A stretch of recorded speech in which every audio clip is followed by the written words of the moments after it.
One of my favourite things about the Game Boy in retrospect is its almost unique ability amongst video game consoles to work with any title, regardless where you got the console or the cartridge. It certainly opened the door to exploring a much more varied library. Now, I'm certain we'll come back to this topic at some point in the future, as there are way more exclusives to find. The same thing applied to the Game Boy Advance, and so once I know the GBA library in better detail, we'll definitely look at region exclusives on that system. But for now, let's round out this trilogy of countdown lists by checking out 10 actually excellent North American Game Boy and Game Boy Color exclusives.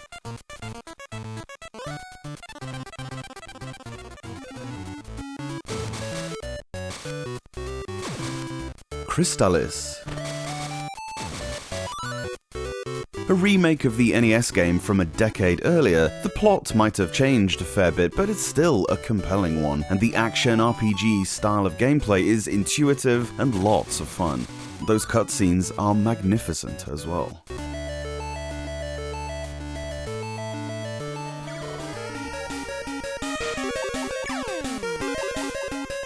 Faceball 2000.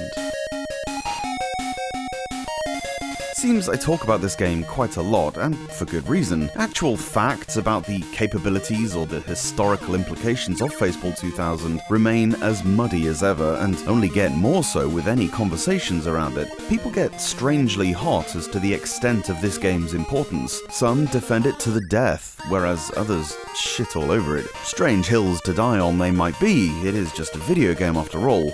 But then that's the YouTube comments section for you. As far as I'm concerned, it shouldn't have worked on the GB and was kind of revolutionary for this system, if nothing else. Have a nice day.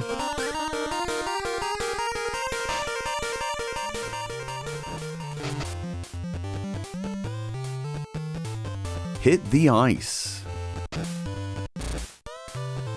The original DMG library actually did surprisingly well with its ice hockey games, as long as you don't count the miserable ports of the mid-90s NHL licensed ones. Hit the Ice might not be quite as polished as the super impressive Blades of Steel, but it's still a mighty fun time that should satisfy any puck bunny out there. Further.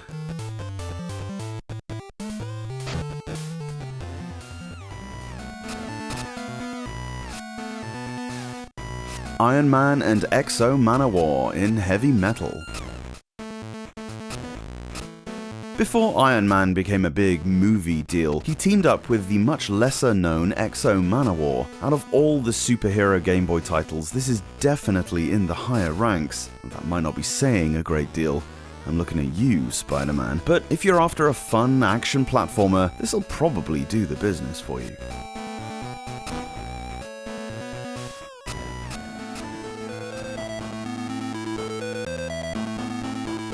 Magi Nation. I cannot wait to reach this game in the GBC chronology. We all know there were a ton of monster breeding, battling RPGs on the system, but few of them ever really challenged Pokemon. Magi Nation didn't really try to, instead taking common tropes, popping them into the lore of the collectible card game Magi Nation Duel, and crafting something that truly feels its own wonderful little adventure. It sold something in the region of 100,000 copies, quite a feat by 2001 with a new handheld on the horizon. A shame it never left North America until the Game Boy Advance days, and even more of a shame that the projected sequel was cancelled.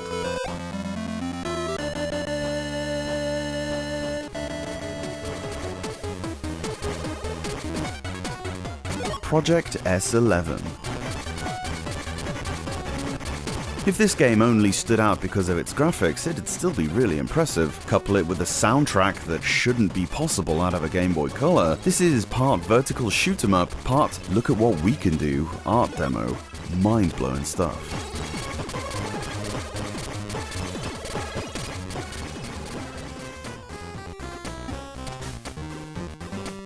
Shantae.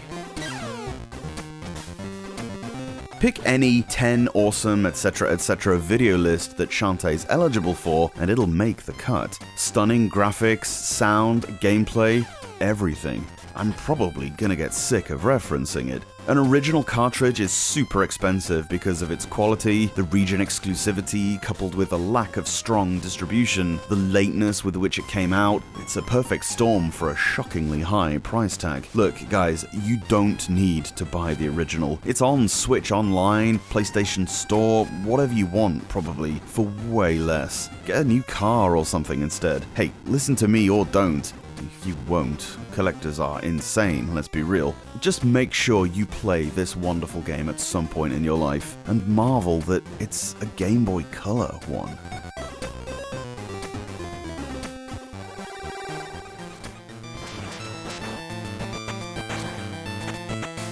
Spawn. An above-average action platformer based on the comic book character of the same name, this is a thoroughly playable adventure, most notable for having extensive digitized speech during the cutscenes. Love the corn references plastered throughout as well. Nothing super amazing gameplay-wise, but for a mindless beat-em-up, there are many worse games than this. Hey, ugly, looking for something? Who are you? What do you want?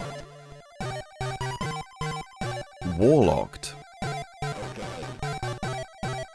Not just a strategy game, but a real-time strategy. This is super unique for the Game Boy Color. Heck, for consoles in general, these sort of games are much more common on PC, or at least they were back in 2000. Astounding sound and visuals accompany what is a thoroughly gripping campaign mode with varying mission objectives, and the two-player option is a ton of fun as well.